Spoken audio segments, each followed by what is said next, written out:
Halo semua, perkenalkan nama saya Nikita Sari Rumahorbo dengan NIM 1912 dari kelas Hukum 4C Praktikum Ekonomi Sumber Daya Hutan kelompok 7.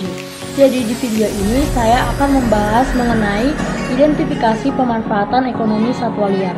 Jadi satwa liar itu dapat dimanfaatkan nilai ekonominya, tapi bukan dalam arti dieksploitasi. Maka dari itu, mari kita bahas ada Undang-Undang Nomor 5 Tahun 1990 tentang Konservasi Sumber Daya Alam Hayati dan Ekosistem.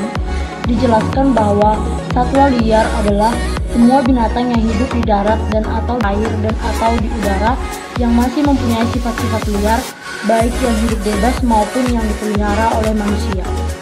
Menurut Undang-Undang Nomor 5 Tahun 1990, satwa dibedakan menjadi dua. Yang pertama itu ada satwa yang dilindungi dan kedua satwa yang tidak dilindungi. Satwa yang dilindungi itu adalah satwa yang mendapatkan perlindungan dari pemerintah dengan alasan yaitu populasinya sudah sangat kecil dan mempunyai tingkat perkembangan yang sangat lambat, baik karena pengaruh habitat maupun ekosistemnya.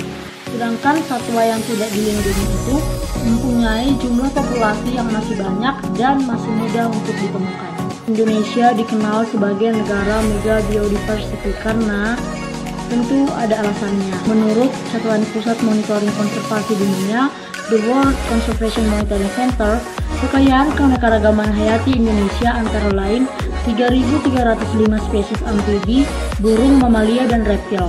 Dari antaranya 31,1% merupakan endemik yang berarti hanya berada di Indonesia. 9,9% terancam punah. Indonesia memiliki wilayah laut sekitar 5,8 juta kilometer kuadrat dengan keanekaragaman hayati mencakup 590 jenis terumbu karang. Lebih luas lagi merepresentasikan bahwa 37% spesies laut dunia dan 30% jenis mangrove.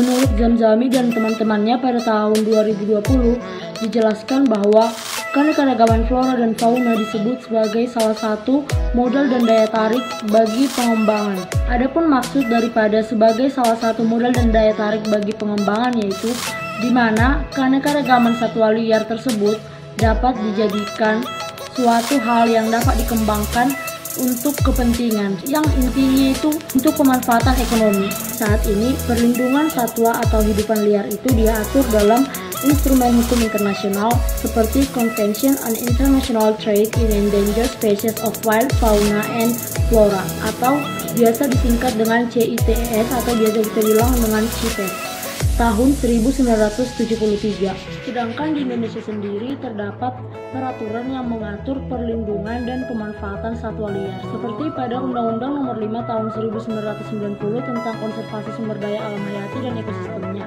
Selain itu juga ada Peraturan Pemerintah Nomor 13 Tahun 1984 tentang Perburuan Satwa. Pasal 21 ayat 2 dijelaskan bahwa setiap orang dilarang untuk menangkap, melukai, membunuh, menyimpan, memiliki, memelihara, mengangkut, menyiagakan satwa dilindungi, baik dalam keadaan hidup ataupun mati.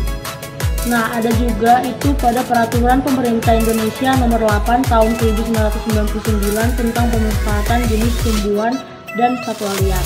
Dan masih banyak lagi. Di Indonesia, pemanfaatan tumbuhan dan satwa liar sebagai komoditas perdagangan menjadi penopang ekonomi masyarakat secara signifikan. Kegiatan perdagangan ini tidak hanya berlaku di dalam negeri, tetapi juga sebagai komoditas ekspor yang secara nyata menyumbang devisa bagi negara.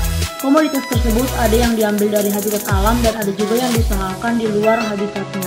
Dalam bentuk penangkaran satwa, perbanyakan buatan, pemburuan liar sampai upaya domestika satwa dan budidaya tanaman. Agar komoditas tersebut tidak lagi dipanen secara cuma-cuma dari alam dengan mengancam kelangsungan kelestariannya. Pemanfaatan satwa liar itu telah dilakukan sejak zaman dulu oleh berbagai etnis di dunia untuk memenuhi kebutuhan hidup mereka, seperti sebagai sumber bahan makanan dan obat, sarana ritual kebudayaan, dan kepentingan ekonomi. Ragam pemanfaatan satwa merupakan implikasi dari beragamnya etnis, baik dalam hal jenis satwa yang dimanfaatkan, bentuk pemanfaatannya, maupun cara memanfaatkannya.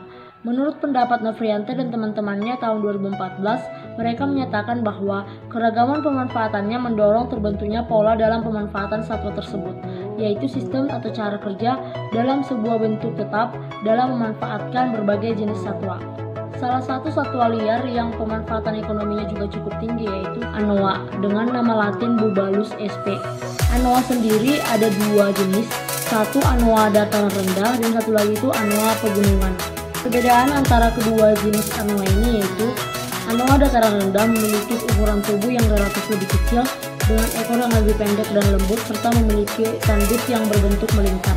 Sedangkan anoa pegunungan memiliki ukuran yang lebih besar dengan ekor yang panjang, berkaki putih dan memiliki tanduk kasar dengan penampang segitiga.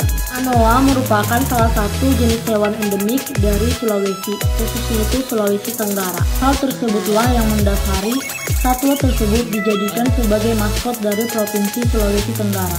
Anoa itu hidup soliter. Satwa ini juga cukup banyak dimanfaatkan sebagai sumber perekonomian. Kulit anoa yang tebal digunakan sebagai bahan dasar mantel, sebagai bahan kerajinan kulit, dan pembuatan obat gosok. Selain itu juga sebagai bahan hiasan atau pajangan, dan bahkan dagingnya itu dapat dikonsumsi. Konservasi anoa telah dilakukan oleh beberapa kebun binatang di Indonesia seperti Taman Safari Indonesia Bogor, Taman Safari Indonesia Priengan, Taman Safari Indonesia Bali, Taman Safari Indonesia Ragunan Jakarta, dan Kebun Binatang Surabaya. Tidak hanya itu, lembaga-lembaga konservasi internasional pun turut berperan dalam upaya melestarikan satwa tersebut. Melalui konservasi ex situ ini, anoa juga dapat dimanfaatkan nilai ekonominya. Anoa sendiri telah ditetapkan sebagai hewan yang dilindungi karena keberadaannya yang hampir punah.